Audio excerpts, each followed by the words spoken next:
राम राम साहब, मेरा नाम देवेंद्र प्रताप सिंह है। आप सबने फेसबुक, इंस्टाग्राम, सोशल मीडिया पे देखा होगा, एक दिवाली से पहले बहुत बड़ा वीडियो आया था जिसमें जोटवाड़ा के 22 महीनों का सफर दिखाया गया था। लेकिन पिछले अप्रैल से आज 8 महीने से हम भी संघर्ष कर रहे हैं अपने क्षेत्र के लिए कि यहाँ पे कुछ विकास हो जाए। ये जो एरिया आप देख रहे हैं ना, ये ग्रीन, ये ब्लू, ये जो एरिया है, इस एरिया में क्या विकास हुआ है पिछले 20-25 सालों में, क्या हुआ है क्या नहीं हुआ है। रेलवे लाइन का हिस्सा, ये वाला जो लाइन देख रहे हैं, ये रेलवे लाइन है। ये रेलवे लाइन का नीचे का हिस्सा है जहाँ पे वैशाली नगर, चित्रकूट, निर्माण नगर, ये सारा आ रहा है। तो पिछले 1.5 वर्षों से जितना भी पैसा लगा है सरकार के द्वारा या प्रशासन के द्वारा, वो इस हिस्से में लगा गया है। ये पूरा हिस्सा जिसमें हनुमान नगर, वैशाली नगर, चित्रकूट स्टेडियम, निर्माण नगर, हीरापुरा पावर हाउस, मोती नगर, विद्युत नगर, आर्मी एरिया, वैशाली सर्किल। आपको पता होगा, वीडियो में आपने सुना भी होगा कि पुरानी चुंगी से लेकर वैशाली नगर तक का डीपीआर भी तैयार कर लिया गया है। क्या हो रहा है, लेकिन इस एरिया में आने वाली कालवाड़ रोड का कोई धनी दोरी नहीं है, उसका कोई ध्यान नहीं दे रहा है। इस स्टेशन का मैं कैमरामैन से गुजारिश करूंगा, एक बार ही दिखाएं। ये रेलवे लाइन के अंदर पूरा रेलवे स्टेशन जो है, इसका भी कोई धनी दोरी नहीं है।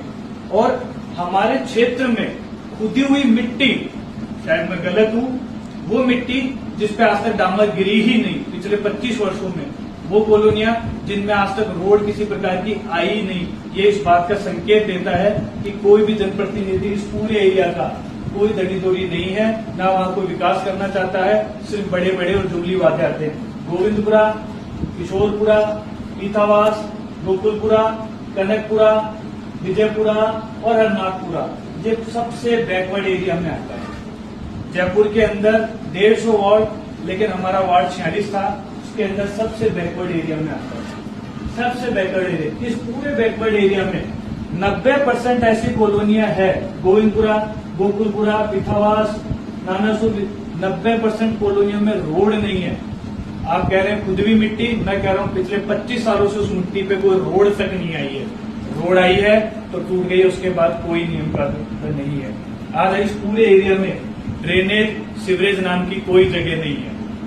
यहाँ रहने वाले फिजिकली, वास्तविक रूप से करीबन 2.5 से 3 लाख लोग इस एरिया में निवास करते हैं, लेकिन कागजों में 60,000, इसलिए हमारी कोई गिनती नहीं होती है। क्या वोट ही सब कुछ होता है? जो यहाँ का क्षेत्रवासी बिजली के बिल, रोड टैक्स, बिजली टैक्स, पेट्रोल में टैक्स, हर 1 रुपए की टॉफी जो लेके आता है उस पर भी टैक्स भर रहा है। क्या उन पैसों से उनका विकास नहीं किया जा सकता है? आइए मैं आपको कुछ और दिखाता हूँ। ये जो एरिया है, गोकुलपुरा, हरनाथपुरा, नेवारू, हातोज, माचवा, बिंदायगा, गोविंदपुरा, बीड़, पीथावास, ये रेलवे लाइन का इधर का हिस्सा है, कनकपुरा। अब यहाँ की स्थिति कैसी है, मैं पूरी जोटवाड़ा विधानसभा की अगर आपको बात बताऊंगा तो आप वास्तविक में सोचने लग जाएंगे कि आज से 20-25 साल पहले जब जोटवाड़ा विधानसभा का परिसीमन हुआ था, जब ये बना था, तो किसने क्या ध्यान दिया? अगर ये देखोगे ना आप, शायद वास्तविकता में सबसे पिछड़ी विधानसभाओं में से अगर कोई एक है तो वो जोटवाड़ा विधानसभा है। हमारा उद्देश्य किसी से टकराव नहीं है, हमारा सिर्फ एक उद्देश्य विकास, ताकि हम हमारे आने वाले भविष्य बच्चों के लिए कुछ करके जाएं। कॉलोनी में, इस क्षेत्र में रह रही गर्भवती महिलाएं जो मिट्टी में चलती है, जिनसे कहीं ना कहीं कोई नुकसान हो जाता है। बुजुर्ग व्यक्ति जो दिन में शाम को 5 से 7 बजे बाहर कॉलोनी में घूमना चाहता है, वो इस सोच के तरस जाता है कि मेरी कॉलोनी में रोड नहीं है, मैं निकलूं कैसे। 2025 और 2024 का तो मानसून इन क्षेत्रवासियों ने निकाल लिया। आगे का मानसून 2026 आप पे निर्भर करता है कि आप हमारा कैसे निकलवाते हैं। नहीं तो 2028 में कुछ न कुछ ऐसी चीज होगी जो शायद किसी के अगेंस्ट जाएगी, जो हम कभी नहीं चाहते। हम किसी सरकार, किसी स्थानीय नेता, किसी विधायक, किसी पार्षद, किसी के अगेंस्ट नहीं है। हमारा सिर्फ एक ही उद्देश्य है कि हमारे क्षेत्र में काम हो, हमारे बच्चों, महिलाओं, बुजुर्ग महिलाओं, माताओं, बहनों को एक पूरा अधिकार मिले कि जिया कैसे जाता है। एक वो सिविल लाइन सी, वो वैशाली नगर से कॉलोनियां हमें भी मिले। साथ जो लोग 2 हार्ड पार उधर रहते हैं, वही आदमी इधर भी रहते हैं, बट इतना भेदभाव क्यों? आज इस पूरे एरिया में, हातोज में, नेवारू रोड, गोविंदपुरा, हरनाथपुरा, गोकुलपुरा, कनकपुरा, इनकी 90% कॉलोनियों में रोड नहीं है सर। और ये आपने मानसून में फील भी किया होगा। आप हर बार ये कह देते हैं, जैसा कि कहा था कि हमने अगर स्कूलों में पढ़ा है कि डामर और पानी का तो मेल नहीं है, लेकिन हमने स्कूलों में ये भी पढ़ा है कि डामर और सीमेंट का बहुत अच्छा मेल होता है, जबरदस्त मेल होता है कि अगर सीमेंटेड सड़कें इन कॉलोनियों में दी जाए तो वर्षों तक आपका एक पैसा दोबारा खर्च नहीं होता। लेकिन एक बार लगाइए तो सही, आज तक 25-25 साल से कॉलोनियों में रोड नहीं है, सीवरेज नहीं है। कनकपुरा रेलवे स्टेशन आज तक जब से वो बना, जब से लेकर तस का नस पड़ा है, महिलाएं उनको 2 मंजिला से 2.5 मंजिला सीढ़ियां ऊपर चढ़नी पड़ती है। अगर सोचो एक बुजुर्ग महिला या एक अकेली महिला अपने 2 बच्चों के साथ कैसे वो सीढ़ियां पार करेगी सामान के साथ, क्या हमें अधिकार नहीं है? आज खातीपुरा और जगतपुरा रेलवे स्टेशन वहां पे इतना डेवलप कैसे हो गया? क्या वहां के स्थानीय नेता और सांसद और पार्षद इतने एक्टिव है तो हमारे क्यों नहीं है? एक सवाल परसेंट से पूछता है। मेरा स्थानीय निवासियों से भी निवेदन है इस पूरे जोटवाड़ा विधानसभा में आने वाले कि आगामी नगर निगम चुनाव में इस बार आपको ये सोचना है, समाज से ऊपर, जात से ऊपर और पार्टी से ऊपर, क्या ये प्रति व्यक्ति हमारे लिए काम कर रहा है? आज ये आपका छोटा भाई देवेंद्र प्रताप सिंह घर घर जाके जन जागरूकता ज्ञान फैला रहा है। जहां मैं लोगों से बात करता हूं तो मुझे पता चलता है कि एक आंसू सिंह सुरपुरा हुआ करता था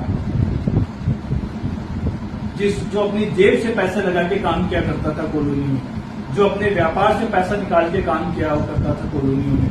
लेकिन इस क्षेत्र की जनता ने उन्हीं के साथ धोखा करा और वो धोखा आज कहीं न कहीं क्षेत्र की जनता मान भी रही है कि काश आंसू सिंह सुरपुरा आ जाता तो हमारा काम हो जाता, काश आंसू सिंह सुरपुरा हो जाता तो हमारी कॉलोनियों में रोड बन जाती, काश आंसू सिंह सुरपुरा आ जाता तो हमारी कॉलोनियों में बहुत कुछ हो जाता।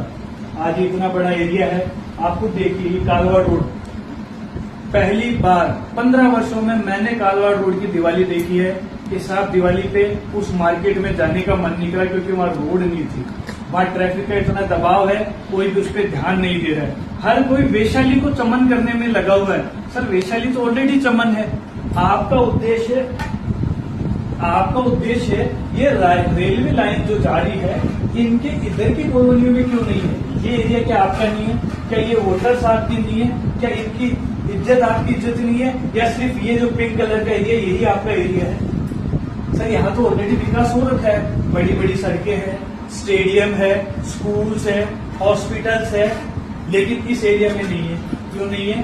क्योंकि यहाँ पे इंफ्रास्ट्रक्चर की बहुत बड़ी कमी है। इस एरिया में रोड की कमी है, इस एरिया में सीवरेज की कमी है, इस एरिया में एक अच्छे रेलवे स्टेशन जो कि हमारे पास उपलब्ध है लेकिन जहाँ ट्रेनों का ठहराव नहीं है उसकी कमी है। अगर मैं व्यक्तिगत रूप से आपको वापस इस एरिया में दिखाऊं, इतना बड़ा एरिया है, अलग अलग कस्बे अगर आप देखेंगे, मैं कैमरामैन से बोलूंगा एक बार इसको आगे दिखाएं। कारवाड़ रोड हो गया, कातोज हो गया, निवारू हो गया, गोविंदपुरा हो गया, गोकुलपुरा हो गया, ये सब रेलवे लाइन के इधर का एरिया जो आपसे उम्मीद करता है कि आप आके यहाँ कुछ करें, आप आके यहाँ विकास करके जाए। विकास के नाम पे आम आदमी को सरकार से 3 ही चीज चाहिए, उसके घर के आगे सीवरेज हो, उस सीवरेज पे रोड हो, बस। बाकी तो हम सब लोग स्वयं कुछ कर ही रहे हैं। तो मेरा स्थानीय प्रशासन तथा स्थानीय नेताओं से निवेदन है कि कृपया करके गोकुलपुरा, गोविंदपुरा, हरनाथपुरा, पीथावास, कनकपुरा इस एरिया पे ध्यान दीजिए सर। यहाँ पे 2 वार्ड लगते हैं जो वर्तमान में वार्ड 46 और 47 है और भविष्य में 25 और 26 हो जाएंगे। स्थानीय पार्षदों से भी मेरा निवेदन है सर, ये आप ही का एरिया है, आप ही के लोगों ने जीता है, आप इस पे काम करके दे रहे हैं। और हमारी एक ही मांग है, सीवरेज, रोड और हर रोड पे स्ट्रीट लाइट और कनकपुरा रेलवे स्टेशन का डेवलपमेंट। बाकी हम आपके साथ सदैव थे, सदैव हैं, सदैव रहेंगे। इतनी से हमारी आपसे उम्मीद है। धन्यवाद।